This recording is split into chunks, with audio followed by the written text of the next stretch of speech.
Sebelum ceritanya dimulai, silakan tulis di kolom komentar dari daerah mana saja teman-teman yang menonton cerita ini. Jangan lupa like dan subscribe agar channel ini bisa semakin berkembang dan bisa mempersembahkan cerita yang lebih menarik lagi. Langit Jakarta sudah berubah warna dari biru menjadi jingga pekat saat Andini akhirnya berhasil membelah kemacetan ibu kota. Punggungnya terasa kaku, menempel pada sandaran kursi mobil yang sudah tidak lagi terasa nyaman. Pendingin udara bekerja maksimal, namun tidak mampu mendinginkan kepalanya yang terasa penat setelah 12 jam berkutat dengan angka dan laporan. Hari ini adalah hari penutupan buku kuartal ketiga, sebuah ritual melelahkan yang selalu menguras habis energinya. Namun, di tengah kelelahan itu, terselip sebersih rasa puas. Bonus kuartalan sudah masuk rekeningnya sore tadi, sebuah nominal gemuk yang menjadi bukti sahih atas semua kerja keras dan jam lembur yang ia korbankan. Uang itu adalah kompensasi atas waktu istirahat yang hilang dan akhir pekan yang terenggut. Baginya, uang itu adalah tiket untuk membangun masa depan yang lebih baik bersama Andika, suaminya. Pintu apartemen terbuka dengan bunyi klik pelan. Aroma masakan rumahan yang hangat langsung menyambutnya, mengusir bau asap polusi yang menempel di bajunya. Di dapur, ia melihat punggung Andika yang tegap, sedang menata piring di meja makan. Pria itu menoleh, dan senyumnya yang khas langsung terbit. Senyum yang sama yang membuat Andini jatuh hati 5 tahun lalu. "Sayang, kamu sudah pulang?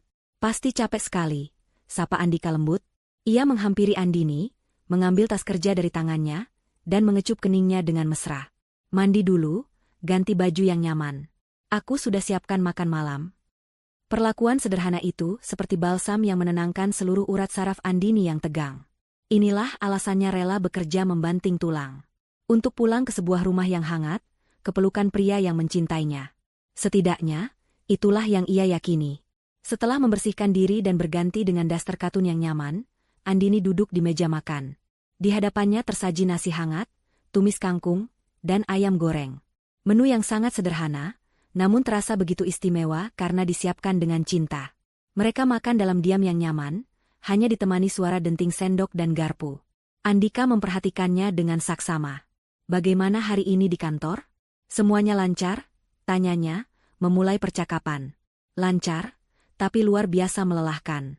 Bonusnya sudah cair, Mas," jawab Andini sambil tersenyum. Mata Andika berbinar.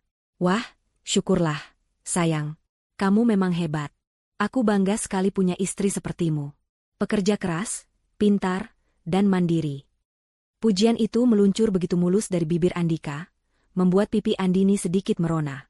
Andika meraih tangan Andini, mengusapnya dengan lembut. Wajahnya berubah menjadi lebih serius. "Dini," panggilnya dengan nada dalam. "Ada sesuatu yang ingin aku bicarakan." Andini meletakkan sendoknya. Ia melihat kesungguhan di mata suaminya, dan jantungnya berdebar sedikit lebih cepat. "Ada apa, Mas?" "Aku tahu, sudah lebih dari setahun ini aku tidak bekerja. Aku tahu semua beban ada di pundakmu. Setiap hari melihatmu pulang dengan wajah lelah seperti ini, hatiku sakit, Dini. Aku merasa gagal sebagai suami. Aku merasa menjadi benalu dalam hidupmu," ucap Andika dengan suara yang dibuat lirih dan penuh penyesalan. Andini segera menggeleng. "Mas, jangan bicara seperti itu. Aku tidak pernah merasa begitu. Kita ini tim. Dulu waktu aku yang kesulitan, Mas Andika yang membantu. Sekarang giliranku." Andika tersenyum getir. "Kamu terlalu baik, sayang. Tapi aku tidak bisa terus begini. Aku harus bangkit. Aku harus bisa membuatmu bangga, bukan hanya menunggumu pulang kerja setiap hari." Ia berhenti sejenak, mengambil napas dalam-dalam seolah sedang mengumpulkan seluruh keberaniannya. Ia kemudian beranjak dari kursinya, berjalan ke arah lemari dan mengambil sebuah map berwarna biru. Ia kembali duduk dan meletakkan map itu di atas meja di hadapan Andini. "Ini apa, Mas?" tanya Andini penasaran. "Buka saja," jawab Andika, matanya tak lepas dari wajah istrinya. Dengan perlahan, Andini membuka map itu. Di dalamnya ada beberapa lembar kertas yang dijilid rapi. Halaman pertama adalah sebuah judul yang dicetak tebal, "Proposal Bisnis Kafe Kekinian, titik temu." Di bawahnya ada logo sederhana dan slogan yang menarik. Andini membalik halaman demi halaman. Di sana ada analisis pasar, konsep desain interior yang industrialis dan modern, daftar menu kopi spesialty, hingga proyeksi keuntungan yang terlihat sangat menjanjikan. Semuanya terlihat profesional, rapi, dan meyakinkan. "Selama ini, aku tidak diam saja, Dini. Aku melakukan riset, belajar dari internet, bertemu dengan beberapa teman lama yang sudah lebih dulu terjun ke bisnis ini. Aku melihat ada peluang besar di bisnis kafe. Anak-anak muda sekarang butuh tempat nongkrong yang nyaman dan bagus untuk difoto. Dan aku sudah menemukan konsep yang tepat. Jelas Andika dengan semangat yang meluap-luap. Matanya berapi-api, penuh dengan gairah yang sudah lama tidak Andini lihat. Andini membaca proposal itu dengan saksama. Jujur, ia terkesan.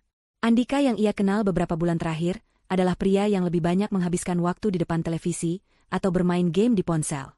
Melihat keseriusannya dalam proposal ini, sebuah harapan baru tumbuh di hatinya. Mungkin ini adalah titik balik bagi mereka. Ini bagus sekali, Mas. Aku tidak tahu kamu mempersiapkan semua ini, puji Andini tulus. Andika tersenyum lebar. Inilah reaksi yang ia harapkan. Aku ingin ini menjadi kejutan untukmu. Aku ingin menunjukkan bahwa aku juga bisa berjuang untuk masa depan kita. Tapi, Dini, seperti yang kamu tahu, untuk mewujudkan mimpi ini, aku butuh modal. Andini menutup map proposal itu. Ia sudah bisa menebak kemana arah pembicaraan ini. Ia menatap suaminya, menunggu. Aku sudah menghitung semuanya dengan detail. Lanjut Andika, suaranya kini sedikit lebih pelan. Biaya sewa tempat strategis untuk setahun, biaya renovasi dan desain interior, pembelian mesin kopi dan peralatan dapur, stok bahan baku awal, sampai biaya pemasaran untuk 3 bulan pertama. Semuanya ada di halaman terakhir proposal itu. Andini membuka kembali halaman terakhir. Matanya membelalak saat melihat total angka yang tertera di sana. Nominalnya sangat besar, hampir menghabiskan seluruh bonus dan sebagian tabungannya. Udara di dalam ruangan terasa menipis. Ini bukan uang yang sedikit. Ini adalah hasil kerja kerasnya selama bertahun-tahun. Seolah bisa membaca keraguan di wajah Andini, Andika kembali menggenggam tangannya. Kali ini lebih erat. Sayang, aku tahu ini uang yang sangat besar. Aku tahu ini adalah keringatmu. Tapi aku mohon, percayalah padaku kali ini saja. Anggap ini investasi. Aku bersumpah, aku akan bekerja siang dan malam untuk membuat bisnis ini berhasil. Semua ini untuk kita, Dini. Bayangkan, setahun lagi kamu tidak perlu bekerja sekeras ini. Kita akan punya bisnis sendiri, kita bisa liburan kapanpun kita mau. Aku akan membuatmu menjadi wanita paling bahagia. Andini menatap dalam-dalam mata Andika. Ia mencari kebohongan, ia mencari keraguan, namun yang ia temukan hanyalah permohonan yang tulus dan tatapan penuh harapan. Rasa cintanya, ditambah dengan kelelahannya dan keinginannya untuk melihat suaminya kembali bersemangat, mengalahkan logika dan kewaspadaannya. Ia ingin percaya. Ia sangat ingin mempercayai setiap kata yang keluar dari bibir pria di hadapannya.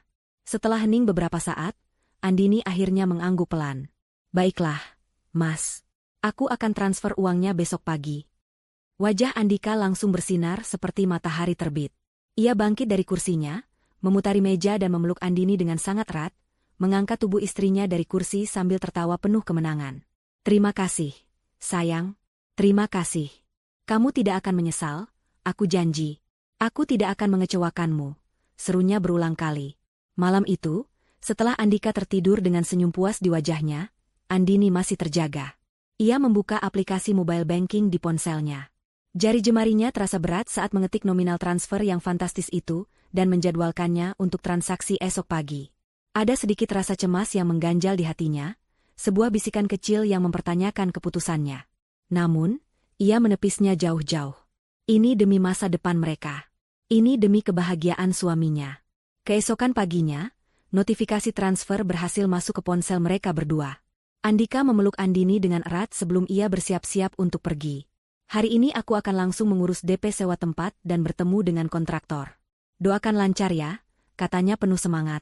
Saat Andika hendak melangkah keluar pintu, ia berbalik sekali lagi, memeluk Andini dan berbisik di telinganya, "Terima kasih, sayang. Aku janji, uang ini akan kugunakan untuk membahagiakan orang yang paling berharga dalam hidupku." Andini tersenyum, hatinya terasa hangat dan penuh harapan.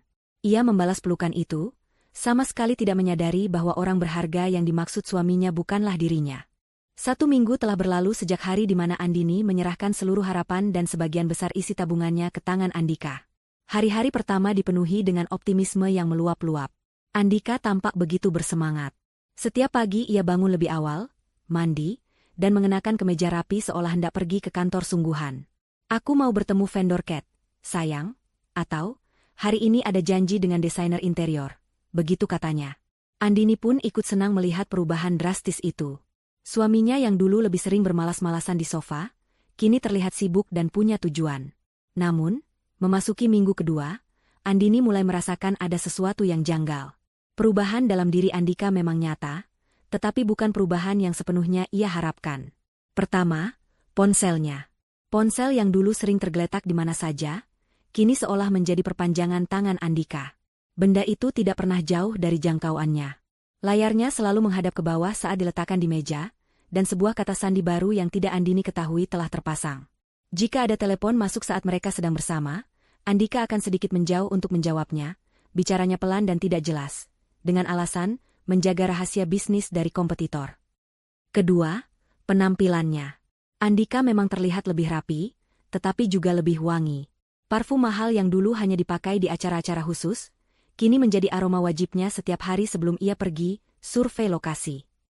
Beberapa kali Andini juga melihat ada struk pembelian dari gerai pakaian pria merek ternama di saku celananya saat ia hendak mencuci. Saat ditanya, jawabannya selalu sama. Aku harus terlihat meyakinkan di depan calon partner bisnis. Sayang. Penampilan itu nomor satu. Andini mencoba memahaminya, meskipun hatinya mulai terusik oleh perasaan tidak nyaman. Ketiga, dan ini yang paling mengganggu, adalah tidak adanya progres yang konkret. Setiap kali Andini bertanya tentang perkembangan bisnis kafenya, jawaban Andika selalu mengambang. Sudah dapat lokasinya, Mas? Tanyanya suatu malam. Sudah ada beberapa kandidat kuat. Tapi aku masih membandingkan mana yang feng shui-nya paling bagus untuk bisnis. Jawab Andika enteng. Kontraktornya bagaimana? Sudah ada gambaran desainnya? Kejar Andini lagi. Sudah. Desainernya lagi bikin render 3D-nya. Sabar ya, sayang. Nanti kalau sudah jadi, kamu orang pertama yang akan aku tunjukkan. Aku mau ini jadi kejutan spesial untukmu. Selalu ada saja alasannya. Selalu ada janji, kejutan, yang membuat Andini tidak bisa bertanya lebih jauh. Perlahan, benih keraguan mulai tumbuh di dalam hatinya. Benih itu kecil pada awalnya, hanya sebuah bisikan samar di tengah malam. Namun, setiap hari, benih itu disirami oleh kejanggalan-kejanggalan sikap Andika, membuatnya tumbuh semakin besar dan akarnya mulai mencengkeram logika Andini. Ia merasa bersalah karena telah meragukan suaminya sendiri. Ia mencoba meyakinkan dirinya bahwa ia hanya terlalu lelah dan stres karena pekerjaan, sehingga pikirannya menjadi negatif. Ia harus percaya pada Andika. Ia sudah mempertaruhkan segalanya, kepercayaan adalah satu-satunya yang tersisa. Suatu malam, Andini terbangun sekitar pukul 2 dini hari.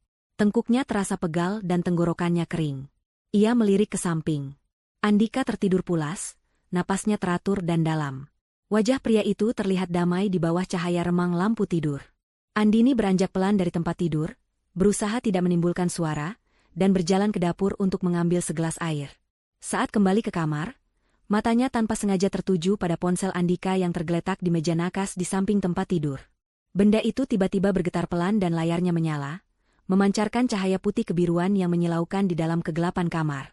Sebuah notifikasi pesan muncul di layar kunci. Rasa penasaran, yang selama ini coba ia tekan dalam-dalam, kini meledak tak tertahankan. Dengan jantung berdebar kencang, Andini membungkuk sedikit untuk melihatnya lebih jelas. Jaraknya hanya beberapa senti dari layar ponsel itu. Waktu seolah berhenti berputar. Udara di dalam paru-parunya terasa membeku. Di sana, di layar yang menyala itu, tertera sebuah pesan yang meruntuhkan seluruh dunia yang telah ia bangun di atas pondasi kepercayaan. Pesan itu bukan dari vendor atau desainer interior. Nama kontaknya tertulis, V Marketing Property. Sebuah nama yang terdengar profesional, sebuah samaran yang nyaris sempurna. Namun, isi pesannya jauh dari kata profesional. Besok jadi ya, sayang, di Grand Mall jam 2. Aku udah gak sabar lihat tas yang kamu janjiin. Jangan lupa pakai kartu debit barunya ya, biar limitnya puas. Berkedip. Setiap kata dalam pesan itu bagaikan belati tajam yang menusuk jantung Andini berulang kali. Sayang, tas yang kamu janjiin. Kartu debit baru. Limitnya puas. Emotikon kedipan mata di akhir kalimat itu seolah mengejeknya. Kartu debit baru itu adalah kartu yang terhubung langsung ke rekening modal usaha, rekening yang berisi semua hasil kerja kerasnya. Limitnya memang dibuat besar atas permintaan Andika, dengan alasan untuk pembayaran besar kepada kontraktor. Kaki Andini terasa lemas. Ia mundur perlahan dan duduk di tepi tempat tidur. Tubuhnya gemetar hebat. Kepalanya terasa pusing. Ia menatap suaminya yang masih tertidur lelap, sama sekali tidak menyadari bahwa pengkhianatannya baru saja terbongkar dengan cara yang paling menyakitkan. Pria yang tidur di sampingnya setiap malam, pria yang ia percayai dengan seluruh hidupnya, pria yang baru saja ia beri masa depannya, ternyata adalah seorang penipu. Seorang pembohong. Seorang pengkhianat. Semua kepingan puzzle yang selama ini terasa janggal, kini tersusun dengan sempurna membentuk sebuah gambar pengkhianatan yang mengerikan.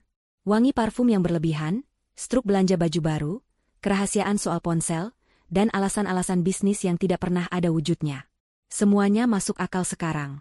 Survei lokasi adalah kencan. Bertemu vendor adalah janji belanja. Modal usaha adalah dana untuk menghidupi wanita lain. Amarah, rasa sakit, dan perasaan bodoh yang luar biasa bergejolak di dalam dadanya, membuatnya mual. Air mata mulai menggenang di pelupuk matanya, namun ia menahannya sekuat tenaga. Ia tidak akan menangis. Tidak untuk pria ini. Mulai detik ini, air matanya terlalu berharga untuk dibuang sia-sia. Cahaya dari layar ponsel Andika akhirnya meredup dan mati, mengembalikan kegelapan ke dalam kamar. Namun, bagi Andini, kegelapan yang sesungguhnya baru saja dimulai. Di dalam keheningan malam itu, di samping suaminya yang tertidur, sebuah keputusan dingin mulai terbentuk di dalam benaknya yang hancur. Permainan ini harus diakhiri. Dan ia tidak akan menjadi pihak yang kalah. Malam itu Andini tidak tidur. Setiap tarikan napas Andika di sampingnya terdengar, seperti sebuah gergaji yang mengoyak sisa-sisa hatinya. Pria yang berbaring begitu dekat, yang punggungnya bisa ia sentuh, kini terasa sejauh galaksi lain. Wajah damainya dalam tidur tidak lagi menenangkan, malah terlihat seperti topeng mengerikan yang menyembunyikan kebusukan. Setiap ingatan tentang pengorbanannya, jam lemburnya, dan impian masa depan yang mereka bangun bersama, kini terasa seperti lelucon pahit yang menertawakan kebodohannya. Pesan singkat di layar ponsel itu telah menjadi racun yang menyebar ke seluruh aliran darahnya, mengubah cinta menjadi curiga, dan kepercayaan menjadi abu. Ia hanya berbaring diam, membiarkan kegelapan dan keheningan menjadi saksi bisu atas kematian hatinya. Pagi menjelang. Andini bangkit dari tempat tidur saat alarm pertama berbunyi, seperti yang biasa ia lakukan. Tidak ada jejak air mata di wajahnya, hanya sembab di sekitar mata karena kurang tidur. Ia bergerak seperti robot, melakukan rutinitas paginya dengan presisi mekanis. Mandi, berpakaian, menyiapkan sarapan. Ia membuat 2 tangkup roti isi dan 2 cangkir kopi, persis seperti hari-hari sebelumnya. Normalitas adalah satu-satunya perisai yang ia miliki saat ini, sebuah benteng pertahanan agar Andika tidak mencium badai yang sedang bergejolak di dalam dirinya. Andika bangun dengan senyum cerah, sama sekali tidak menyadari atmosfer dingin yang menyelimuti apartemen. Ia mengecup pipi Andini sekilas. Pagi, sayang, sapanya riang. Wah, sudah siap sarapan. Kamu memang istri terbaik. Andini hanya membalas dengan dehaman pelan. Ia duduk di seberang Andika, mengaduk kopinya tanpa minat. Pikirannya tidak berada di meja makan itu. Pikirannya sedang menyusun strategi, merangkai rencana. Hari ini hari besar, Dini, kata Andika penuh semangat sambil melahap rotinya. Aku akan bertemu dengan vendor penting untuk membahas finalisasi desain interior. Kalau semuanya lancar, minggu depan kita sudah bisa mulai renovasi. Kamu senang, kan? Andini mengangkat wajahnya, menatap lurus ke mata suaminya. Ia memaksakan seulas senyum tipis yang tidak mencapai matanya. Tentu, Mas. Aku senang, jawabnya datar. Setiap kata terasa seperti duri di tenggorokannya. Vendor penting. Finalisasi desain.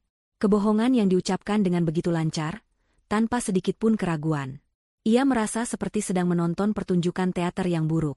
Andika tidak menangkap dinginnya nada suara Andini. Ia terlalu sibuk dengan dunianya sendiri, dengan antisipasi kencannya yang akan datang. Setelah menghabiskan sarapannya, ia bergegas mandi dan bersiap-siap.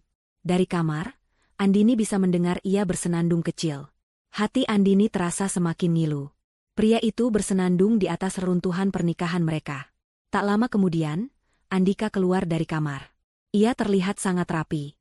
Kemeja linen baru berwarna biru langit, celana chino berwarna kaki, dan sepatu kulit yang mengkilap.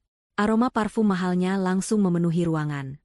Ia tampak seperti seorang eksekutif muda yang sukses, bukan seorang pengangguran yang hidup dari uang istrinya. Ironi itu membuat Andini ingin tertawa histeris. Aku berangkat dulu ya, sayang. Pamitnya, sambil menyambar kunci mobil dari atas meja. Mobil itu juga Andini yang membayar cicilannya setiap bulan. Doakan aku berhasil. Hati-hati di jalan, Mas. Hanya itu yang bisa Andini ucapkan. Pintu apartemen tertutup.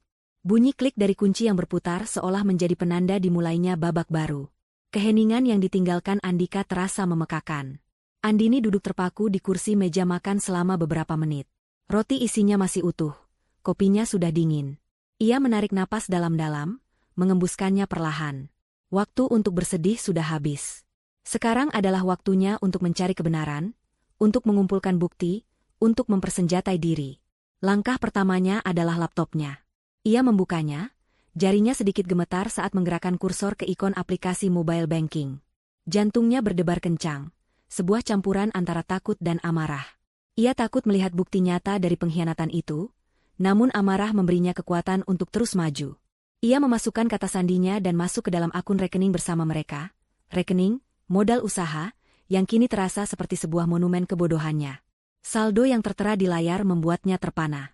Dalam waktu kurang dari 2 minggu, hampir sepertiga dari total dana yang ia transfer sudah lenyap.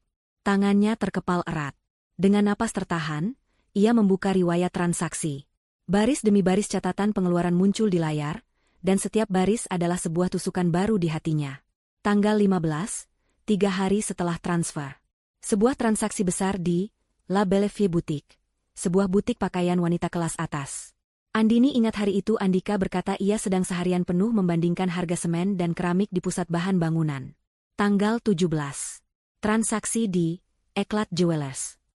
Toko perhiasan yang etalasenya saja tidak berani Andini lihat karena harganya yang selangit.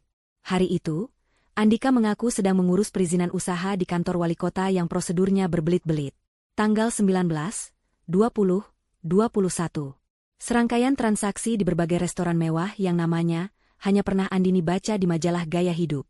Le Ciel Dining, Azur Steakhouse, Oceania Seafood Grill. Total tagihan makan untuk 3 hari itu setara dengan gaji staf junior di kantornya selama sebulan.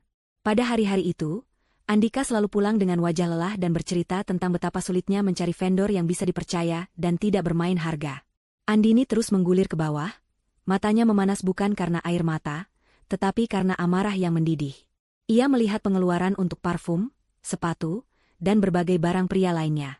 Ternyata, suaminya tidak hanya membiayai wanita lain, tetapi juga merombak total penampilannya sendiri menggunakan uang hasil keringatnya. Puncak dari semua itu adalah sebuah transaksi yang dilakukan kemarin sore. Transaksi terbesar dari semuanya. Sebuah pembayaran di gerai bernama Maison de Luxe. Andini tahu nama itu. Itu adalah merek tas tangan desainer asal Prancis yang harganya bisa setara dengan sebuah mobil bekas. Jumlahnya membuat perut Andini mual. 75 juta rupiah. Tas yang kamu janjin, bisik Andini, mengulangi kata-kata dari pesan di ponsel Andika. Jadi ini tasnya. Sebuah tas seharga puluhan juta yang dibeli dengan dalih membayar uang muka pada desainer interior. Bukti digital ini sudah cukup memberatkan, tetapi Andini butuh sesuatu yang lebih. Sesuatu yang nyata. Sesuatu yang bisa ia pegang. Ia mematikan laptopnya dan berjalan menuju kamar tidur. Ia membuka lemari pakaian Andika. Tumpukan baju baru dengan label harga yang belum dilepas menyambutnya. Ia merogoh setiap saku kemeja dan celana yang tergantung. Nihil. Kemudian ia beralih ke keranjang pakaian kotor. Dengan perasaan jijik, ia mulai memeriksa satu persatu saku celana yang dipakai Andika beberapa hari terakhir. Di saku celana chino berwarna krem yang Andika pakai kemarin, tangannya merasakan secari kertas tipis. Ia menariknya keluar. Jantungnya berhenti berdetak. Itu adalah sebuah struk pembelian. Di bagian atasnya tertera logo Maison de Luxe dengan cetakan tinta emas. Di bawahnya, tertera detail barang yang dibeli, Serapina leather tote, rose gold.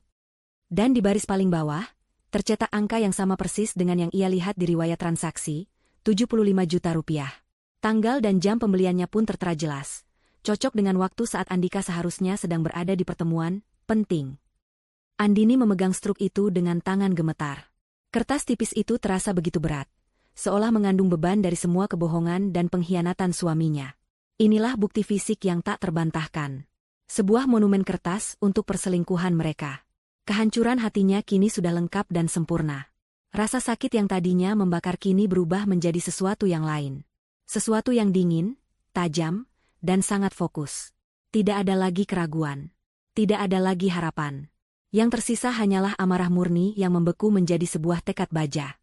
Ia berjalan ke kamar mandi dan menatap pantulan dirinya di cermin. Wanita yang balas menatapnya bukanlah Andini yang ia kenal. Matanya tidak lagi memancarkan kehangatan, tetapi kilatan dingin yang berbahaya. Senyum lembut yang biasa menghiasi bibirnya kini telah hilang, digantikan oleh sebuah garis lurus yang tegas. Wanita di cermin itu adalah seorang pejuang yang terluka parah, namun menolak untuk mati. Sebaliknya, ia sedang bersiap untuk perang. Ia tidak akan menghancurkan piring atau melempar barang. Ia tidak akan menelepon Andika dan memakinya. Tidak. Itu terlalu mudah. Itu akan memberinya kepuasan sesaat, tetapi tidak akan memberikan keadilan. Andika dan wanita itu telah mempermalukannya, menertawakan kebaikannya di belakang punggungnya. Mereka telah berpesta pora di atas kerja kerasnya. Mereka pantas mendapatkan lebih dari sekadar amarah. Mereka pantas mendapatkan perhitungan. Dengan gerakan yang tenang dan terukur, Andini mengambil ponselnya. Ia memotret layar laptop yang menunjukkan riwayat transaksi, memastikan setiap detail terlihat jelas.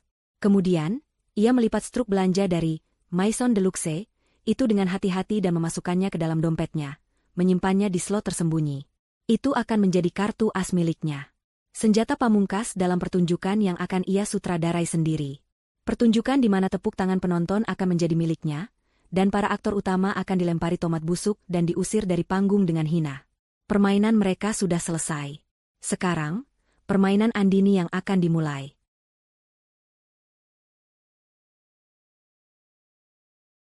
Pagi itu, apartemen yang biasanya menjadi saksi bisu rutinitas Andini yang tergesa-gesa berangkat kerja, kini terasa lengang dan penuh ketegangan. Andini tidak menyentuh laptop kerjanya. Ia juga tidak memikirkan setelan blazer apa yang harus ia kenakan. Pikirannya 100% terfokus pada satu hal, menyusun skenario pembalasan yang sempurna. Ia adalah sang sutradara, penulis naskah, sekaligus aktris utama dalam drama yang akan segera ia pentaskan. Dan ia akan memastikan babak terakhirnya akan menjadi sesuatu yang tak terlupakan bagi para antagonisnya. Langkah pertama dalam rencananya adalah mengamankan panggung utama. Ia butuh kebebasan bergerak, dan itu berarti ia tidak bisa berada di kantor hari ini. Tangannya meraih ponsel, mencari nama atasannya di daftar kontak. Jari jemarinya terasa mantap, tidak ada lagi getaran keraguan seperti semalam. "Selamat pagi, Pak Budi," sapanya saat panggilan tersambung. Suaranya terdengar tenang dan profesional, seolah tidak ada badai yang sedang mengamuk di dalam dirinya. "Mohon maaf mengganggu paginya, Pak. Saya ingin mengajukan izin tidak masuk kerja untuk hari ini. Ada urusan keluarga yang sangat mendesak dan tidak bisa ditunda." Di seberang telepon, atasannya yang sudah mengenal Andini sebagai karyawan paling diandalkan dan jarang absen, langsung menyetujuinya tanpa banyak bertanya. "Tentu saja, Bu Andini. Tidak masalah. Semoga urusannya lekas selesai, ya. Kalau ada yang bisa saya bantu, jangan sungkan." "Terima kasih banyak atas pengertiannya, Pak," jawab Andini. Panggilan pun berakhir. Satu rintangan berhasil disingkirkan. Kini ia punya waktu seharian penuh untuk mempersiapkan segalanya. Langkah kedua, dan yang paling krusial, adalah mempersiapkan senjata finansialnya. Ia tidak bisa hanya mengandalkan amarah, ia butuh strategi yang cerdas. Ia membuka kembali kontak di ponselnya dan kali ini, ia menghubungi nomor manajer bank pribadinya, seorang wanita bernama Rina yang selama ini membantunya mengelola investasi dan tabungan. Ini adalah keuntungan menjadi nasabah prioritas, ia memiliki akses langsung ke orang yang bisa mengambil tindakan cepat. "Selamat pagi, Mbak Rina. Ini Andini," sapanya dengan nada yang sama tenangnya. "Pagi, Bu Andini. Ada yang bisa saya bantu?" jawab Rina ramah. "Iya, Mbak. Saya butuh sedikit informasi dan bantuan. Saya menduga ada aktivitas penipuan yang terjadi menggunakan kartu debit suplemen yang terhubung ke rekening investasi saya, yang atas nama Andika Pratama," jelas Andini, memilih kata-katanya dengan hati-hati. Ia tidak perlu menceritakan drama perselingkuhan, cukup fakta finansialnya saja. "Saya mungkin akan perlu melakukan pemblokiran mendadak dan transfer seluruh dana keluar dari rekening tersebut dalam waktu dekat. Yang ingin saya tanyakan, seberapa cepat proses itu bisa dilakukan?" Rina di seberang sana terdengar kaget, namun langsung beralih ke mode profesional. "Sangat cepat, Bu. Jika Ibu menelepon saya langsung, saya bisa melakukan eksekusi pemblokiran dan transfer dana secara real-time. Paling lama hanya butuh 1-2 menit setelah verifikasi data Ibu selesai." Saya akan tandai akun ibu sebagai prioritas pengawasan untuk hari ini. Hati Andini sedikit menghangat. Mendengar dukungan profesional itu memberinya kekuatan ekstra. Terima kasih banyak, Mbak Rina. Saya sangat menghargainya. Mohon untuk bersiaga, ya. Kemungkinan saya akan menelepon Mbak lagi siang atau sore nanti. Pasti, Bu Andini. Kami siap membantu, tutup Rina. Kini, senjatanya sudah disiapkan dan siap ditembakkan kapan saja. Langkah selanjutnya adalah mempersiapkan dirinya sendiri. Ia berjalan ke lemari pakaiannya. Matanya melewati deretan blazer, kemeja sutra, dan gaun kerja yang biasa ia kenakan. Bukan itu yang ia butuhkan hari ini. Ia bukan lagi Andini, sang manajer pemasaran yang disegani. Hari ini ia adalah seorang pengamat, seorang eksekutor. Ia memilih pakaian yang paling tidak mencolok, sebuah kaos oblong berwarna abu-abu gelap, celana jeans hitam yang nyaman, dan sepasang sepatu kets. Dengan pakaian ini, ia bisa melebur dalam keramaian mal, menjadi bayangan yang tak terlihat. Ia mengikat rambutnya ke belakang dengan gaya ekor kuda yang sederhana, dan memoles wajahnya dengan riasan tipis, cukup untuk menutupi jejak malam tanpa tidur. Ia tidak ingin terlihat glamor, ia juga tidak ingin terlihat kacau. Ia ingin terlihat biasa saja, seperti pengunjung mal pada umumnya. Ia memeriksa isi tas selempangnya. Dompet, ponsel dengan baterai yang sudah terisi penuh, dan sebuah powerbank. Di dalam dompet, di antara kartu-kartu lainnya, terselip struk belanja, Maison de Luxe, yang terasa seperti jimat sekaligus bom waktu. Semuanya sudah siap. Waktu menunjukkan pukul 12 siang. Andika pasti sedang dalam perjalanan menuju Grand Mall, mal paling mewah di pusat kota. Andini memesan taksi online, sengaja tidak menggunakan mobilnya sendiri untuk menghindari kemungkinan Andika melihatnya. Selama perjalanan, ia menatap gedung-gedung pencakar langit Jakarta yang menjulang angkuh. Dulu, ia melihat gedung-gedung itu sebagai simbol dari mimpi dan kerja kerasnya. Hari ini, ia melihatnya sebagai saksi bisu dari pertarungan yang akan ia menangkan. Pukul 1 siang, Andika mengiriminya pesan WhatsApp. Sayang, aku udah di lokasi. Meetingnya mau mulai. Jangan telepon dulu ya, nanti aku kabari kalau sudah selesai. Andini membaca pesan itu dan tersenyum sinis. Akting suaminya benar-benar sempurna. Ia hanya membalas dengan satu kata singkat. Oke. 1 jam kemudian, sekitar pukul 2 siang, Andika pasti sudah bersama wanita itu. Andini tahu ia tidak bisa langsung menyerbu. Waktu adalah kunci. Ia harus membiarkan mereka menikmati waktu mereka sejenak. Membiarkan mereka berbelanja lebih banyak, menghabiskan lebih banyak uangnya. Semakin tinggi mereka terbang, semakin sakit rasanya saat ia menjatuhkan mereka nanti. Menjelang pukul 3 sore, Andika kembali mengirim pesan, kali ini disertai sebuah foto. Foto secangkir kopi di atas meja dengan latar belakang interior sebuah kafe. Meetingnya alot banget. Sayang, istirahat ngopi dulu. Kayaknya bakal sampai sore nih. Mata Andini yang tajam langsung mengenali pola cangkir dan meja dari kafe paling mahal di Grand Mall. Kebohongan yang berlapis-lapis. Ia membalas dengan emotikon jempol, lalu bangkit dari kursinya. Saatnya pertunjukan dimulai. Tepat saat ia hendak melangkah keluar dari pintu apartemen, ponselnya berdering. Nama Andika tertera di layar. Jantungnya berdebar. Untuk apa pria itu menelepon? Dengan ragu ia mengangkatnya. Halo, Mas? Halo, sayang. Maaf ganggu sebentar. Suara Andika terdengar sedikit ragu. Begini, investornya ini kayaknya tertarik banget. Tapi dia minta lihat komitmen kita.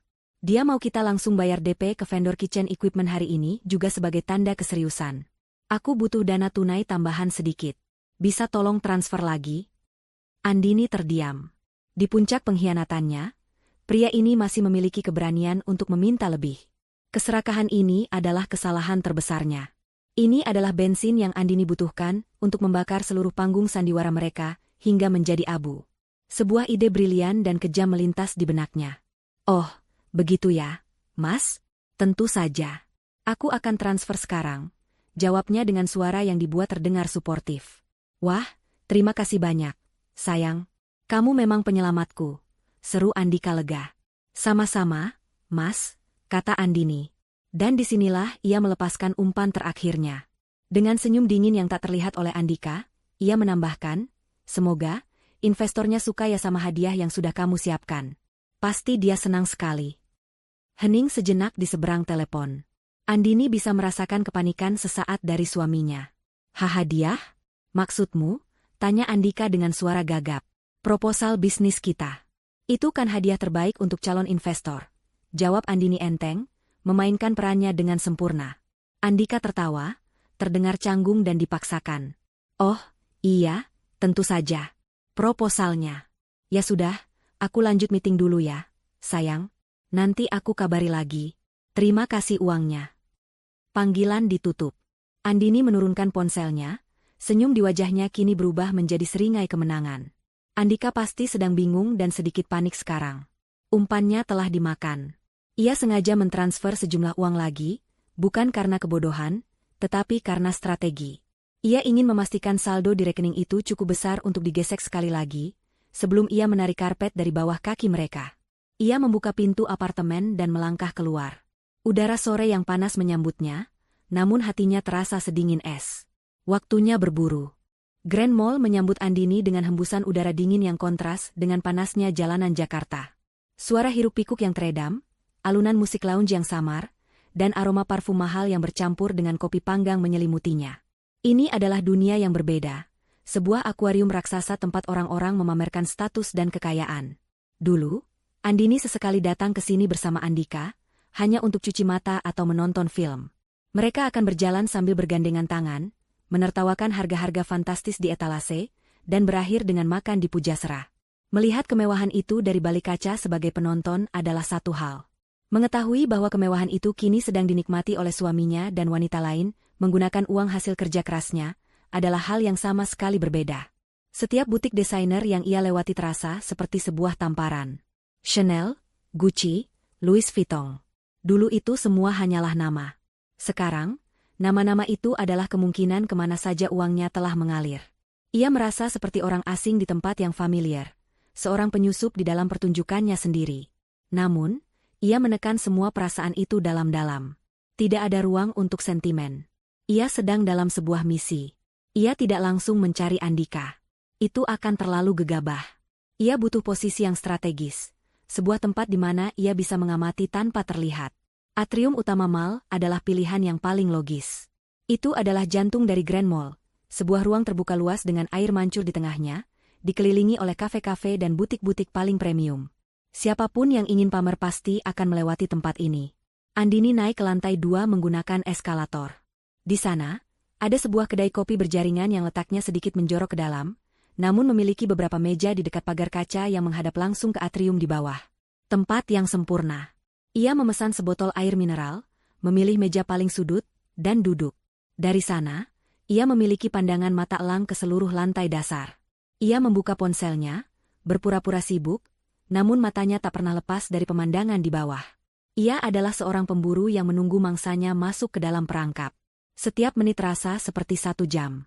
Ia memperhatikan lalu lalang orang-orang. Keluarga yang berjalan santai, pasangan muda yang tertawa, kelompok sosialita dengan kantong belanjaan yang menjuntai di lengan mereka. Pukul menunjukkan pukul 2:15. Jantungnya berdebar sedikit lebih kencang. Menurut pesan itu, mereka seharusnya sudah berada di sini. Apakah ia salah? Apakah mereka mengubah rencana? Sebersit keraguan mulai merayap, namun ia mengusirnya dengan paksa. Ia akan menunggu. Kesabaran adalah bagian dari permainannya. Dan kemudian, ia melihatnya. Di dekat pintu masuk utama di seberang atrium, ia melihat sosok Andika. Pria itu tampak persis seperti saat meninggalkan apartemen tadi pagi, namun kini ada aura berbeda yang menguar darinya. Aura kesombongan dan kepuasan diri. Ia tidak sendirian.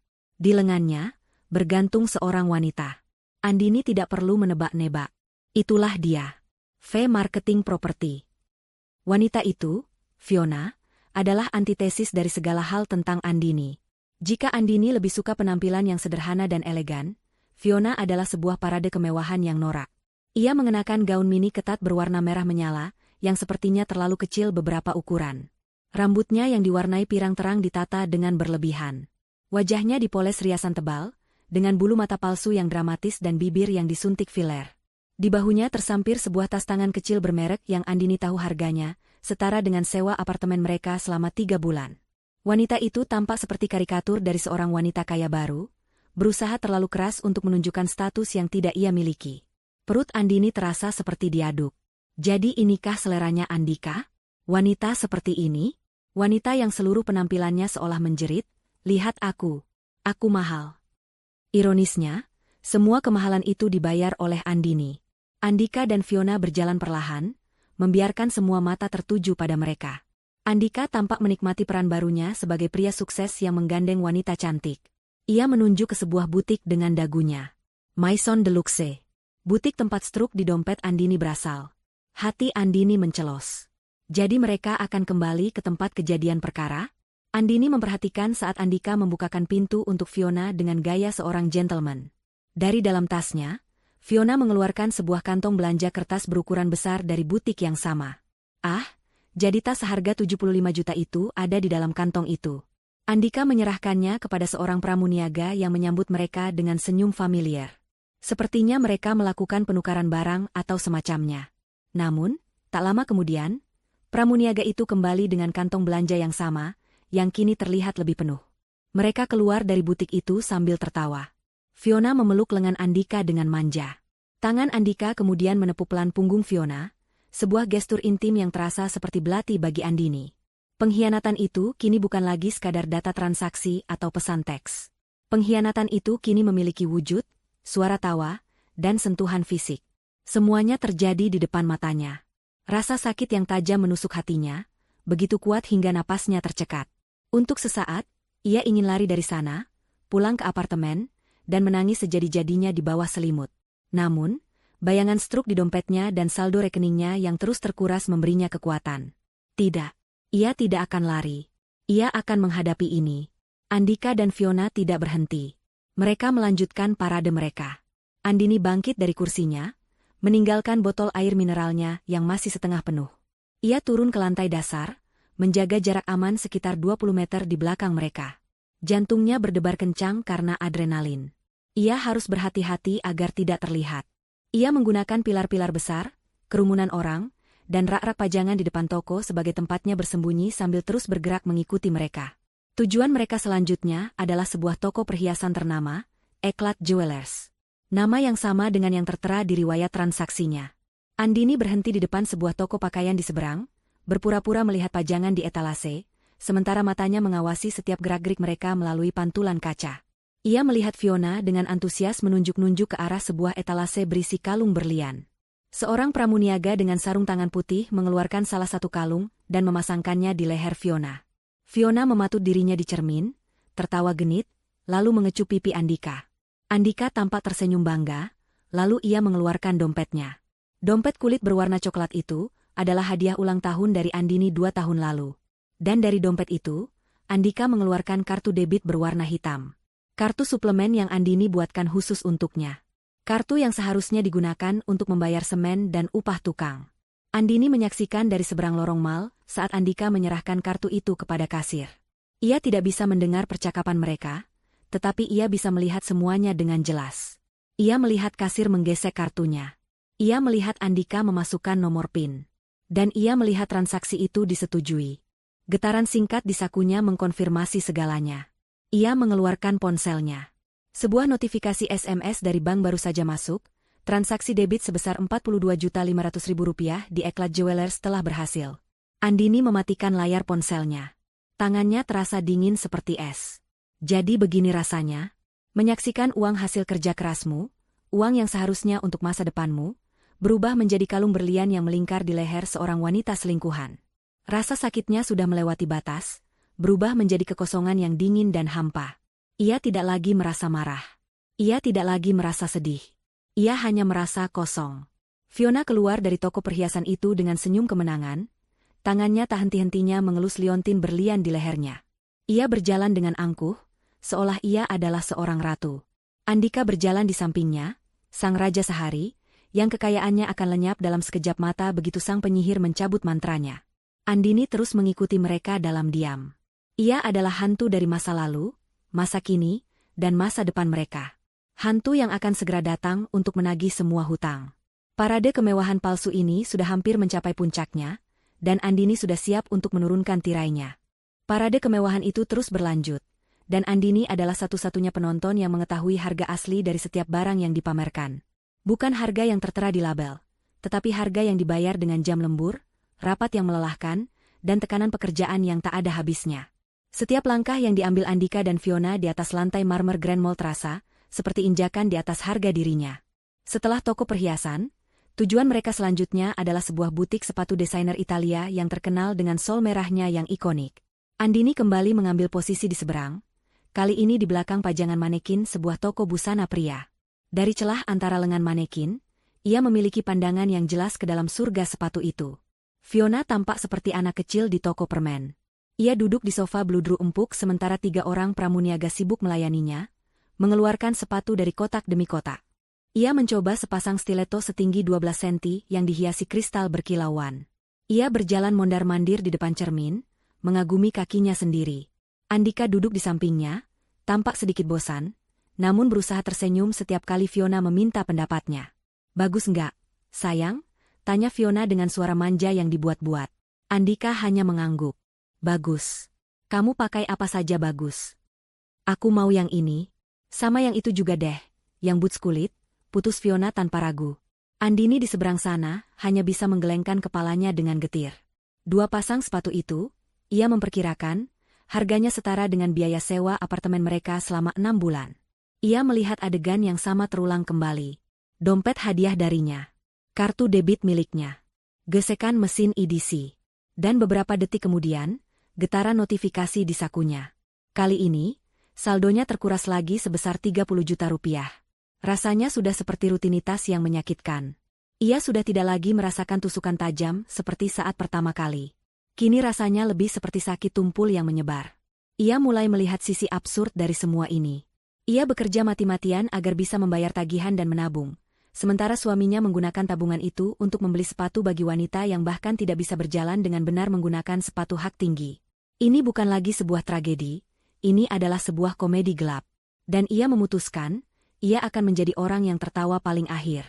Pawai berlanjut. Mereka mampir ke sebuah gerai parfum mewah.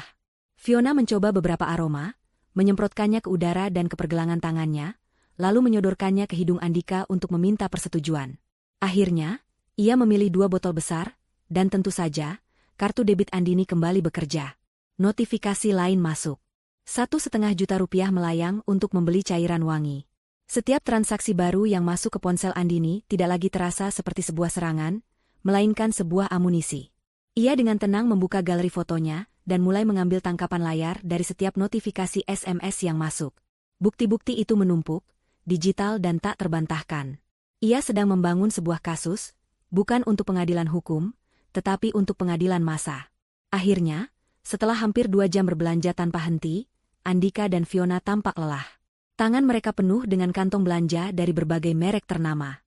Mereka terlihat seperti pohon Natal yang dihiasi dengan logo-logo desainer. Mereka berjalan menuju pusat atrium, tempat kafe-kafe mewah berjejer. Mereka memilih kafe yang paling ramai dan paling terbuka, dengan meja-meja yang tersebar di area lobi utama. Sebuah panggung yang sempurna. Andini melihat mereka memilih sebuah meja di lokasi terbaik, tepat di sebelah air mancur kecil, terlihat jelas dari hampir semua sudut atrium. Ini lebih baik dari yang ia bayangkan. Mereka tidak hanya akan dipermalukan, mereka akan dipermalukan dengan jumlah penonton maksimal. Andika dan Fiona meletakkan semua kantong belanjaan mereka di kursi-kursi kosong di sekitar meja mereka.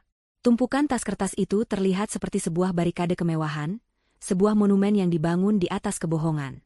Mereka duduk, Fiona langsung menyandarkan kepalanya di bahu Andika, sementara tangannya yang lain sibuk mengeluarkan ponsel untuk memotret tumpukan belanjaan mereka. Mungkin untuk diunggah ke media sosial, untuk memamerkan gaya hidup palsu yang sedang ia nikmati.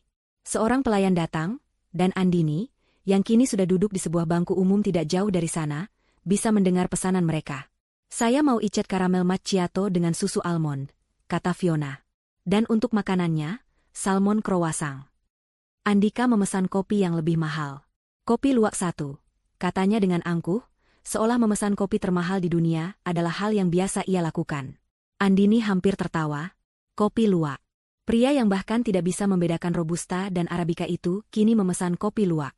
Semua ini adalah sebuah pertunjukan besar, dan mereka adalah aktor utamanya, tidak menyadari bahwa sutradara sedang mengawasi dari balik layar, siap untuk meneriakkan, "Cut," kapan saja.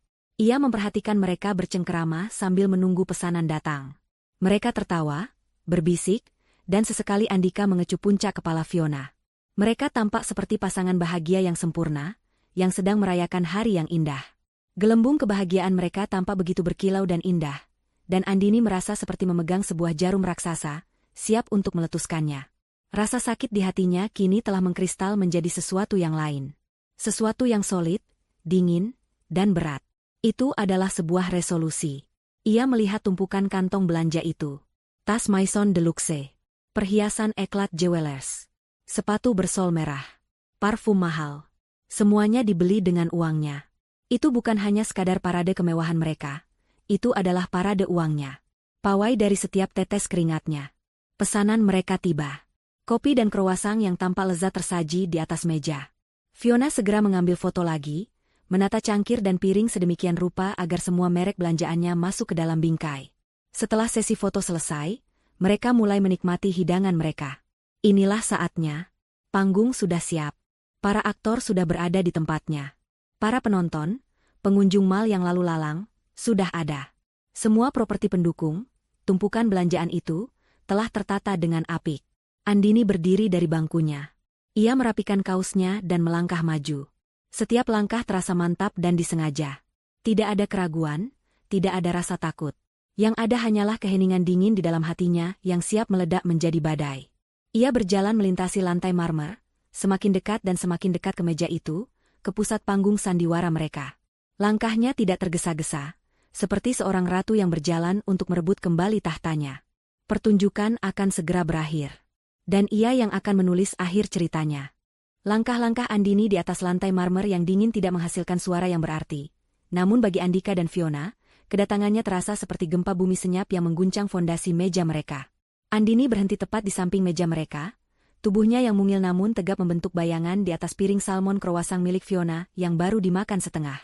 Kehadirannya begitu tiba-tiba dan penuh intensitas, seketika memecah gelembung kebahagiaan palsu yang mereka ciptakan. Andika adalah yang pertama menyadarinya. Ia sedang mengangkat cangkir kopi luwaknya yang mahal, saat matanya menangkap sosok Andini. Gerakannya membeku. Cangkir itu tertahan di udara, bibirnya sedikit terbuka, dan matanya membelalak karena syok dan ketidakpercayaan. Warna perlahan terkuras dari wajahnya, membuatnya tampak pucat pasi di bawah pencahayaan mal yang terang. Dini, desisnya, suaranya nyaris tak terdengar, sebuah bisikan penuh kepanikan. Fiona, yang sedang asyik mengagumi kilau kalung berlian barunya melalui pantulan layar ponselnya, merasakan perubahan atmosfer yang mendadak. Ia mengangkat kepalanya dengan ekspresi terganggu, siap untuk mengusir siapapun yang berani menginterupsi momen kemewahannya. "Siapa sih, Sai?" Kalimatnya terputus saat ia melihat Andini. Ia menatap Andini dari atas ke bawah dengan tatapan merendahkan. Kaos oblong abu-abu, celana jeans hitam, sepatu kets. Di mata Fiona, Andini tidak lebih dari seorang pengunjung mal biasa yang mungkin tersesat atau salah orang. Tidak ada ancaman sama sekali. "Maaf, Anda siapa ya?" "Meja ini sudah terisi," kata Fiona dengan nada angkuh, bahkan tanpa menoleh sepenuhnya pada Andini, seolah Andini adalah gangguan sekelas lalat. Andini mengabaikan Fiona sepenuhnya. Tatapannya terkunci pada Andika. Sebuah senyum tipis, tanpa kehangatan sedikitpun, tersungging di bibirnya. Ia melirik tumpukan kantong belanja yang diletakkan dengan bangga di kursi sebelah Andika, lalu kembali menatap suaminya. "Bagus sekali, bisnis kafenya, Mas," ucap Andini. Suaranya tenang, datar, namun setiap kata diucapkan dengan penekanan yang tajam dan dingin, membelah udara seperti pecahan kaca. Jantung Andika terasa seperti jatuh ke perutnya. Kalimat itu adalah konfirmasi dari ketakutan terbesarnya. Dia tahu. Entah bagaimana, dia tahu segalanya. Keringat dingin mulai membasahi pelipisnya. Ia segera meletakkan cangkirnya, menimbulkan bunyi denting yang keras. "Dini, kamu ngapain di sini?"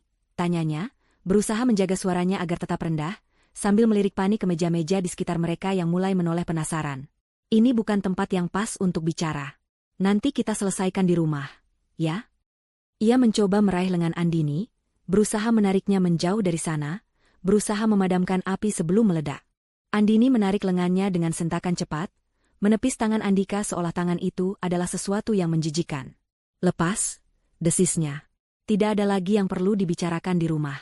Rumah kita sudah kamu jual sedikit demi sedikit untuk membiayai semua ini." Ia membuat gestur dengan dagunya, menunjuk ke arah tumpukan belanjaan. Fiona, yang tadinya bingung, kini mulai mengerti. Wanita ini kenal dengan Andika. Dan sepertinya ada masalah di antara mereka. Insting pelakornya langsung aktif. Ia menatap Andini dengan tatapan menantang, melingkarkan lengannya lebih erat di lengan Andika, sebuah penegasan kepemilikan yang posesif. Sayang, dia siapa sih? Mantan kamu yang gak bisa move on, ya? Tanyanya dengan suara yang sengaja dikeraskan, mencoba mempermalukan Andini. Andika semakin panik. Vio, diam dulu, bisiknya tegang. Tapi Andini akhirnya mengalihkan perhatiannya pada Fiona. Ia menatap wanita itu lekat-lekat, tatapannya begitu intens hingga membuat senyum mengejek di wajah Fiona perlahan memudar. Andini tidak berteriak. Ia tidak memakinya. Ia justru tersenyum lebih lebar, sebuah senyum yang terasa lebih mengancam daripada amarah manapun. Oh, kenalkan, kata Andini dengan nada ramah yang dibuat-buat.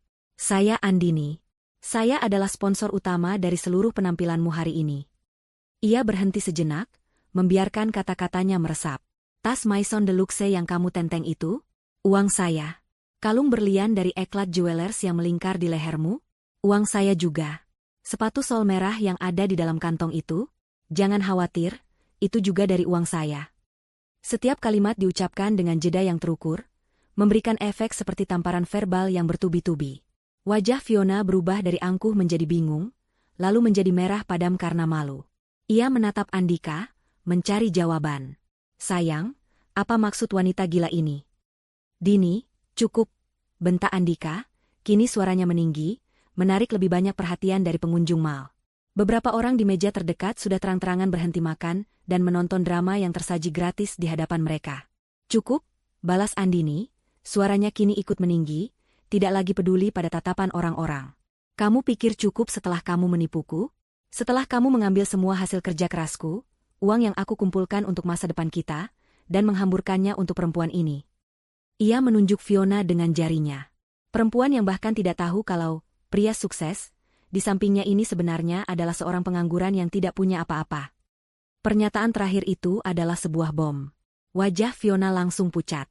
Matanya yang tadi menatap Andika dengan penuh puja, kini menatapnya dengan syok dan ketidakpercayaan. Pengangguran? Apa maksudnya? Dik, kamu bilang kamu pengusaha properti. Suasana menjadi semakin panas. Andika kini terpojok dari dua sisi. Ia terjebak dalam jaring kebohongannya sendiri, di tengah panggung yang paling publik. Rasa malu dan putus asa membuatnya kehilangan akal sehat. Ia hanya ingin semua ini berhenti. Andini mengambil satu langkah lebih dekat ke Fiona. Wanita itu tampak menyedihkan sekarang, kemewahan palsunya seolah luntur di hadapan kebenaran. Andini menatapnya dengan campuran antara kasihan dan jijik. Kamu tahu apa yang paling lucu dari semua ini? Lanjut Andini, suaranya kini kembali tenang namun penuh dengan racun. Kamu begitu bangga dengan semua barang ini, memamerkannya seolah kamu mendapatkannya dari seorang pangeran. Padahal, kamu hanya mendapatkan barang-barang sisa dari uang belanja istri sahnya. Kamu tidak lebih dari seorang peminta-minta yang diberi pakaian bagus.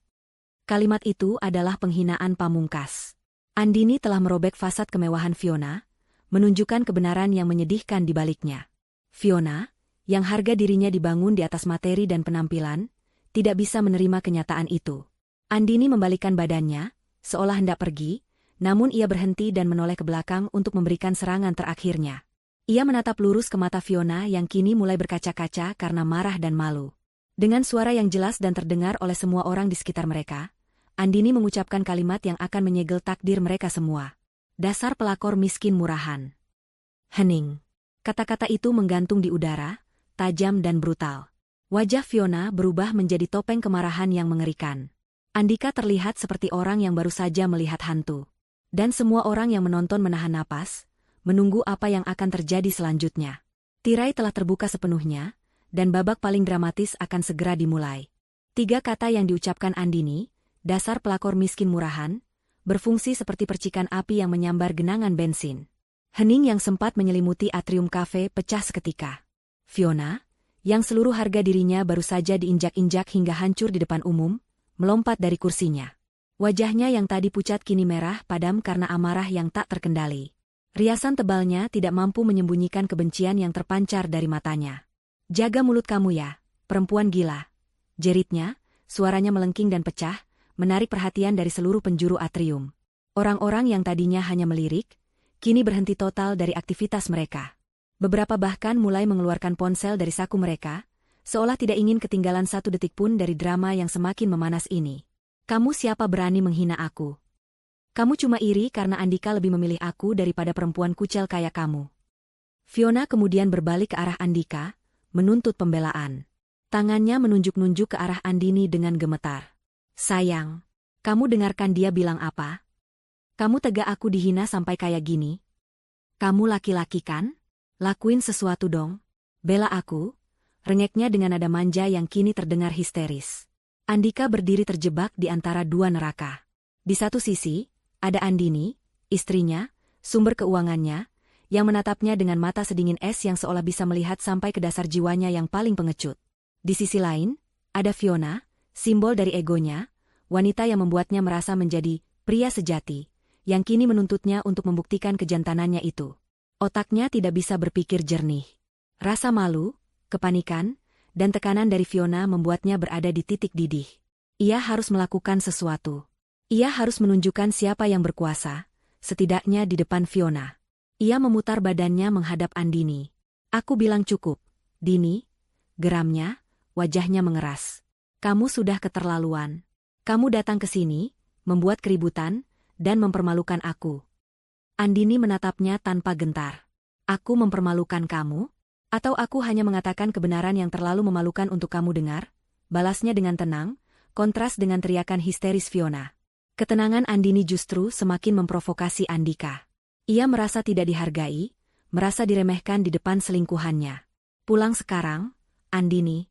Kita selesaikan ini di rumah. Perintah Andika, mencoba menggunakan nada otoriter yang tidak pernah ia miliki.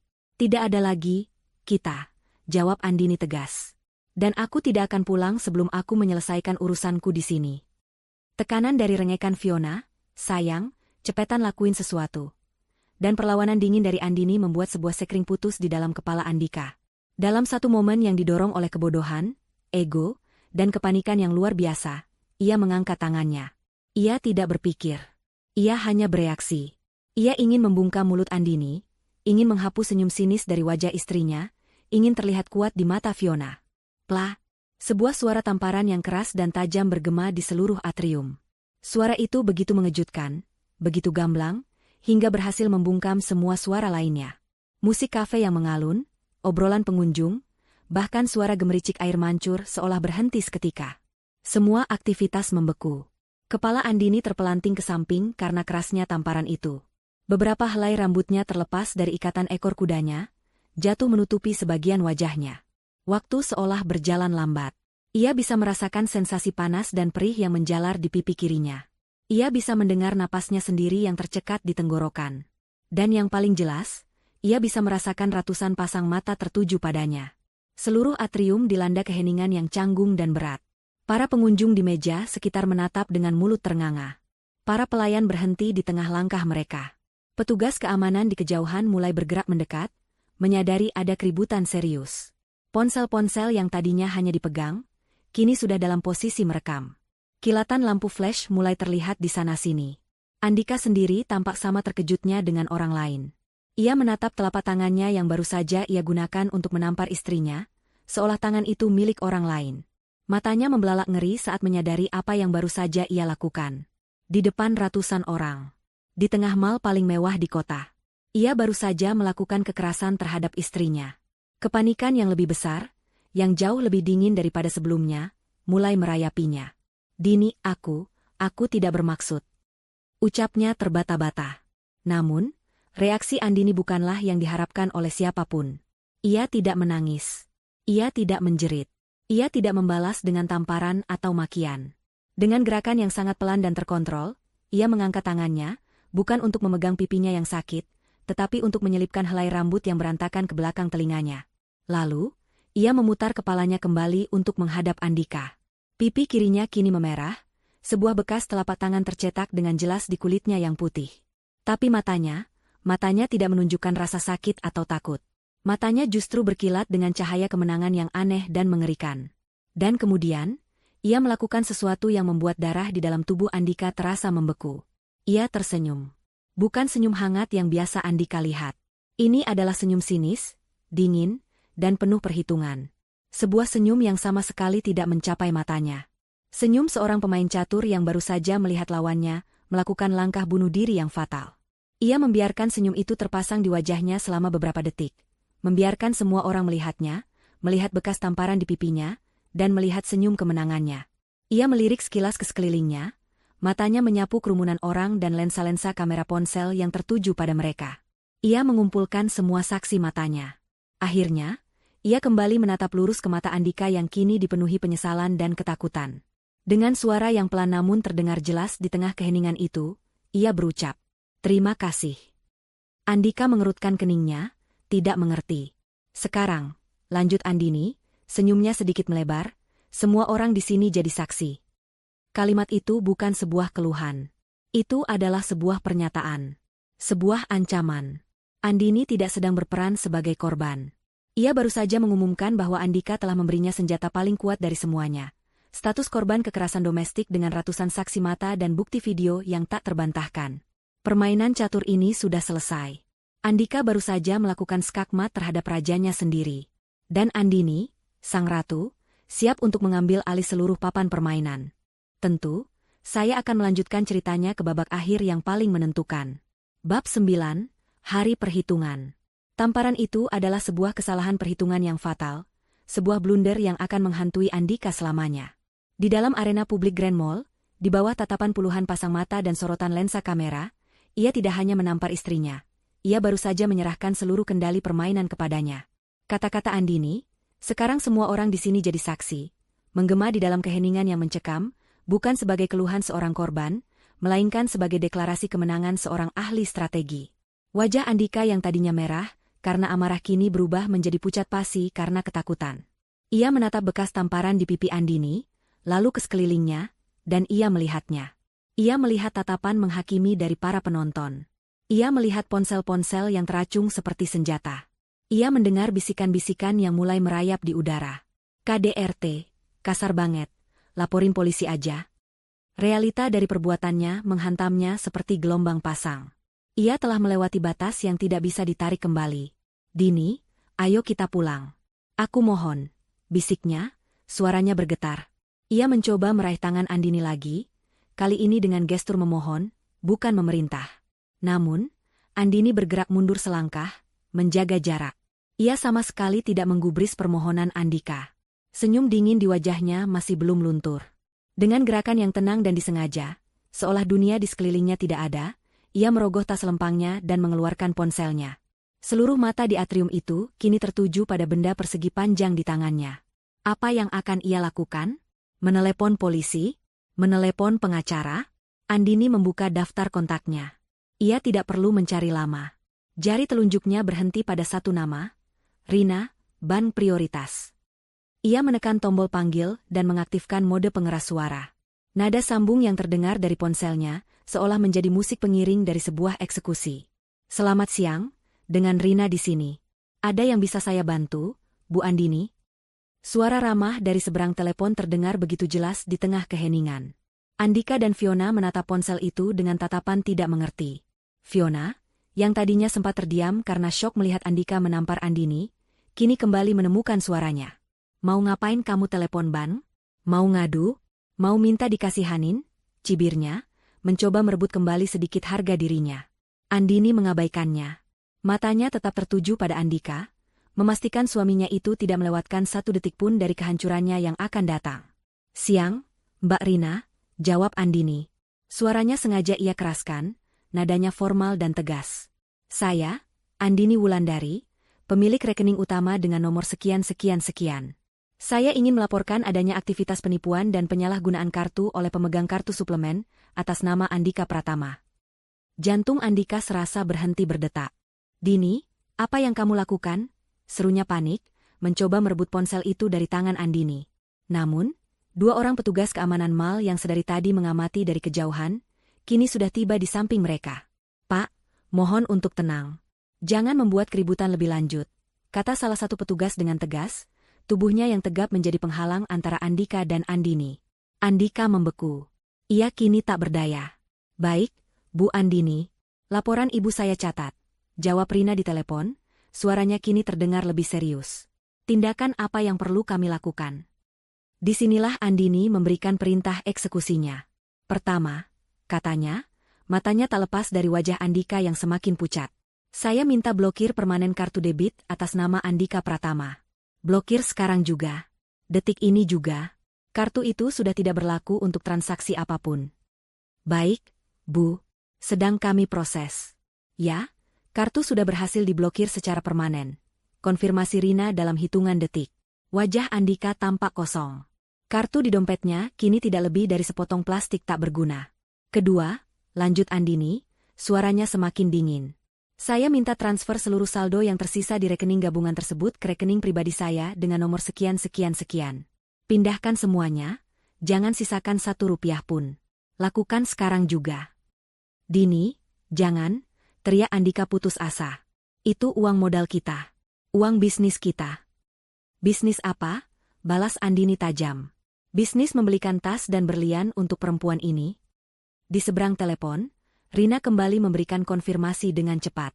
Baik, Bu. Transfer dana sedang diproses. Ya, seluruh saldo berhasil dipindahkan ke rekening pribadi Ibu. Saldo di rekening gabungan Anda sekarang 0. 0. Kata itu menggema di kepala Andika. Semua uangnya, yang sebenarnya bukan uangnya, kini telah lenyap. Harapannya, gaya hidup palsunya, semuanya hilang dalam sekejap mata. Ia menatap Andini dengan tatapan nanar, campuran antara benci dan putus asa. Anda puas sekarang? Geramnya. Belum, jawab Andini singkat. Ia mematikan teleponnya dan memasukkan kembali ponselnya ke dalam tas. Seolah diatur oleh takdir, seorang pelayan kafe datang ke meja mereka, membawa sebuah map kulit kecil berisi tagihan. Ia meletakkannya di meja dengan sopan, sama sekali tidak menyadari, atau pura-pura tidak menyadari, drama tegang yang baru saja terjadi. Permisi, ini tagihannya, Pak, katanya kepada Andika. Kehadiran pelayan itu memecah ketegangan, menggantinya dengan jenis kepanikan yang lain, kepanikan finansial. Andika menatap map tagihan itu seolah itu adalah seekor ular berbisa. Fiona, yang sedari tadi terdiam mencerna kata, saldo 0, kini menatap tagihan itu dengan cemas. Kopi luwak, salmon croissant, dan macchiato susu almond mereka tiba-tiba terasa seperti racun mahal yang menyangkut di tenggorokan. Dengan tangan gemetar, Andika membuka map itu. Angka yang tertera di sana, yang beberapa menit lalu terasa sepele baginya, kini terlihat sebesar gunung. Ia tidak punya uang. Ia tahu itu. Tapi egonya, di depan Fiona dan puluhan penonton, menolak untuk mengakuinya. Ia harus mencoba. Mungkin Andini hanya menggertak. Dengan gerakan yang lambat, ia mengeluarkan dompetnya. Ia menarik keluar kartu debit hitam yang kini tak berharga itu, dan menyerahkannya kepada pelayan. Ini, katanya dengan suara serak. Pelayan itu mengambilnya dan berjalan ke mesin kasir portabel. Ia menggesek kartu itu. Sekali. Mesin itu berbunyi pelan, layarnya menunjukkan tulisan merah, Transaction Declined. Maaf, Pak. Sepertinya ada masalah dengan kartunya. Boleh saya coba sekali lagi? Kata pelayan itu dengan sopan. Andika mengangguk kaku. Pelayan itu menggeseknya lagi. Hasilnya sama. Transaction declined. Keringat dingin membanjiri dahi Andika. Wajah Fiona kini benar-benar pucat seperti mayat. Bisikan-bisikan penonton semakin keras. Kartunya ditolak. Gak bisa bayar. Gaya doang. Pak, mohon maaf. Kartunya benar-benar tidak bisa digunakan. Kata pelayan itu, nadanya kini sedikit lebih tegas. Manajer kafe mulai berjalan mendekati meja mereka. Wajahnya tampak serius. Fiona, dalam kepanikannya, merogoh tas tangannya dan mengeluarkan kartunya sendiri. Pakai ini aja. Bentaknya pada pelayan, menyerahkan sebuah kartu debit berwarna pink. Pelayan itu menggesek kartu Fiona. Insufficient funds. Saldo tidak mencukupi. Tentu saja. Wanita yang hidupnya bergantung pada pemberian pria, tidak mungkin punya cukup uang untuk membayar tagihan di kafe semahal ini. Kenyataan status, miskin murahan, kini terpampang nyata bagi semua orang. Manajer kafe dan 2 petugas keamanan kini sudah berdiri mengelilingi meja mereka. Suasananya menjadi sangat memalukan. Pak, Bu, mohon segera selesaikan pembayarannya. Jika tidak, dengan terpaksa kami akan membawa Anda ke kantor manajemen untuk diproses lebih lanjut. Kata manajer itu dengan suara berat. Andika dan Fiona terdiam, terhina, dan tidak berdaya. Mereka terperangkap. Dan di saat itulah, Andini, yang sedari tadi hanya menonton dengan tenang, bergerak. Ia berjalan ke arah kasir, mengabaikan meja tempat mantan suaminya sedang dipermalukan. Ia mengeluarkan selembar uang Rp50.000 dari dompetnya. "Saya pesan es teh manis 1, tapi saya tidak jadi minum. Ini bayarannya," katanya kepada kasir, sebuah manuver cerdas untuk memisahkan dirinya dari tagihan besar Andika. Kemudian, ia berjalan kembali ke meja mereka. Semua mata tertuju padanya. Ia membuka dompetnya sekali lagi. Ia menatap Andika dan Fiona yang menunduk malu. Dengan gerakan yang teatrikal, ia menarik keluar 2 lembar uang 2 ribuan yang lecek. Ia melemparkan uang itu ke atas meja, di samping cangkir kopi luwak yang belum habis. Uang kertas itu melayang pelan sebelum mendarat dengan ringan. "Ini," ucap Andini, suaranya terdengar jelas di seluruh atrium. "Untuk ongkos kalian pulang. Sepertinya kalian lebih butuh." Penghinaan itu adalah paku terakhir di peti mati harga diri mereka. Itu adalah tindakan pamungkas yang menunjukkan betapa rendahnya mereka di mata Andini sekarang. Setelah mengucapkan kalimat itu, Andini berbalik badan.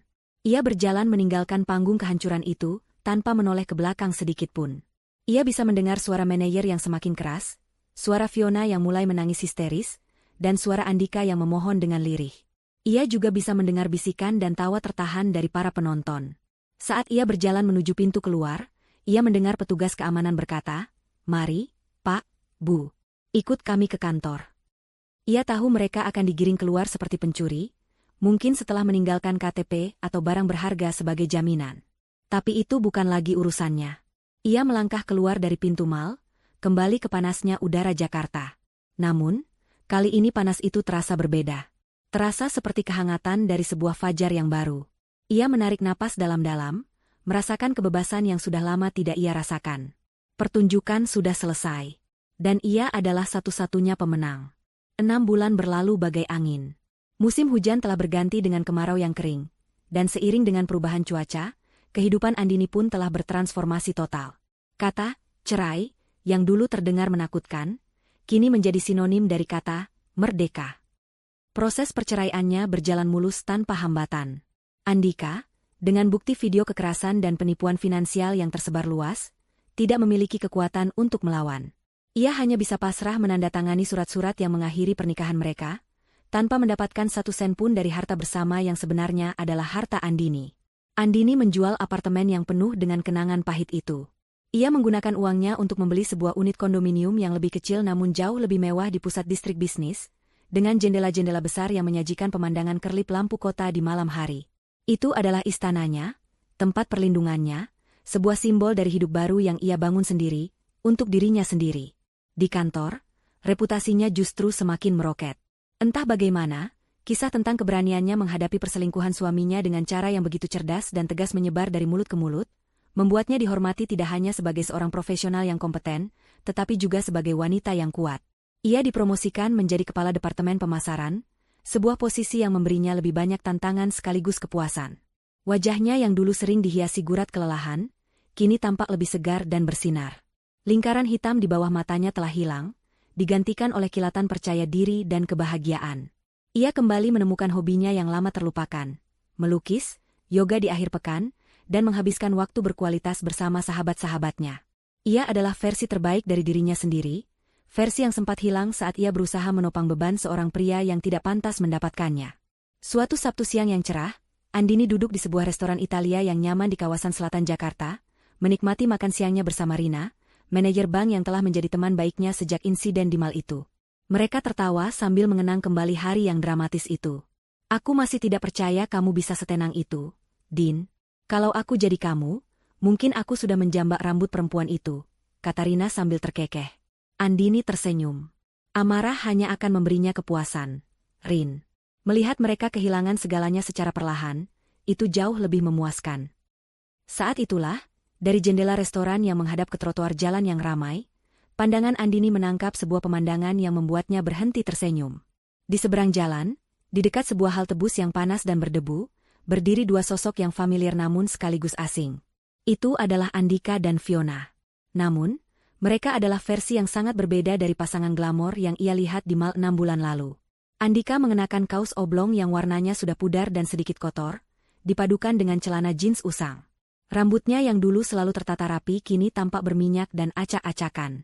Ia terlihat lebih kurus, dengan bahu yang merosot, seolah menanggung beban dunia. Fiona, di sampingnya, bahkan lebih menyedihkan lagi. Gaun merah menyala dan sepatu hak tinggi telah berganti dengan daster rumahan yang kusam dan sandal jepit. Rambut pirangnya kini menunjukkan akar hitam yang tumbuh panjang, tanda bahwa ia sudah lama tidak pergi ke salon. Wajahnya, tanpa riasan tebal, terlihat pucat dan lelah. Kemewahan palsunya telah terkelupas sepenuhnya, meninggalkan sosok wanita biasa yang tampak frustrasi dan tidak bahagia. Mereka tidak sedang menunggu bus dalam diam. Mereka sedang bertengkar. Hebat. Meskipun Andini tidak bisa mendengar kata-kata mereka dari balik kaca restoran, bahasa tubuh mereka sudah menceritakan segalanya. Fiona menunjuk-nunjuk ke wajah Andika, mulutnya bergerak cepat penuh amarah. Andika hanya bisa menunduk, sesekali menggelengkan kepalanya dengan pasrah, tidak berdaya untuk melawan. Andini tahu persis apa yang terjadi pada mereka. Video insiden di Grand Mall menjadi viral dalam semalam. Wajah Andika dan Fiona tersebar di berbagai akun gosip media sosial dengan judul-judul seperti "Suami pengangguran hajar istri demi pelakor matre", atau "Karma instan, tak mampu bayar kopi, pasangan selingkuh diusir dari mall". Akibatnya, hidup mereka hancur. Andika, dengan reputasinya sebagai penipu dan pelaku KDRT, menjadi paria. Tidak ada perusahaan yang mau menerimanya bekerja. Teman-teman lamanya menjauh, takut dimintai utang. Ia benar-benar terisolasi dan jatuh miskin. Fiona, yang ternyata juga hanya seorang wanita biasa yang hidup dari memacari pria-pria kaya, kehilangan semua koneksinya. Ia dicap sebagai pelakor murahan secara nasional. Tidak ada lagi pria kaya yang mau mendekatinya. Terjebak. Mereka hanya punya satu sama lain, dan cinta mereka yang dibangun di atas pondasi uang dengan cepat runtuh menjadi kebencian saat uang itu lenyap. Mereka terperangkap bersama dalam neraka kemiskinan dan penyesalan yang mereka ciptakan sendiri. Fiona, dalam puncak amarahnya, mendorong dada Andika dengan kasar. "Dasar lelaki miskin tak berguna," teriaknya. Kali ini suaranya cukup keras hingga samar-samar terdengar menembus kaca restoran. Andika hanya bisa menerima dorongan itu, terhuyung mundur selangkah. Ia tidak membalas. Ia tidak punya apa-apa lagi untuk dibanggakan, tidak ada lagi kekuatan untuk melawan. Andini menyaksikan pemandangan menyedihkan itu selama beberapa saat. Tidak ada rasa kemenangan di hatinya. Tidak ada rasa puas karena melihat mereka menderita. Yang ada hanyalah kelegaan. Sebuah rasa lega yang mendalam karena ia telah berhasil melepaskan diri dari racun itu. Pemandangan di seberang jalan itu adalah penutup dari babak kelam dalam hidupnya. Sebuah konfirmasi bahwa keputusannya hari itu adalah yang terbaik. "Din, kamu lihat apa?" tanya Rina, mengikuti arah pandangan Andini. "Ya ampun, itu mereka." Andini mengangguk pelan, lalu memalingkan wajahnya dari jendela. Ia tidak ingin melihatnya lagi. Mereka bukan lagi bagian dari dunianya. Ia mengambil garpunya dan kembali menyantap tiramisu di hadapannya. "Biarkan saja," kata Andini pelan. Karma tidak pernah salah alamat. Saat itulah, ponsel Andini yang tergeletak di meja berdering. Nama sahabatnya, Sarah, muncul di layar. "Halo, Sar," sapa Andini ceria. "Dini, tiket ke Swiss sudah aku pesan. Kita berangkat 3 minggu lagi. Siapkan jaket tebalmu, kita akan main salju di pegunungan Alpen," seru suara di seberang telepon. Wajah Andini langsung bersinar dengan senyum yang tulus dan bahagia. Senyum yang berasal dari lubuk hatinya yang kini telah sembuh. Ia melirik keluar jendela sekali lagi. Andika dan Fiona masih di sana, dua sosok kecil yang menyedihkan di tengah hiruk-pikuk Jakarta. Kemudian ia kembali fokus pada kehidupannya sendiri, pada masa depannya yang cerah. "Tentu," jawab Andini dengan semangat. "Aku siap." Ia telah mendapatkan kembali hidupnya. Lebih dari itu, ia telah membangun hidup yang jauh lebih baik. Sementara mereka yang telah mengkhianatinya dibiarkan untuk membayar hutang karma mereka, hari demi hari, di bawah panasnya matahari ibu kota. Dan bagi para penonton cerita hidupnya, itu adalah akhir yang paling memuaskan.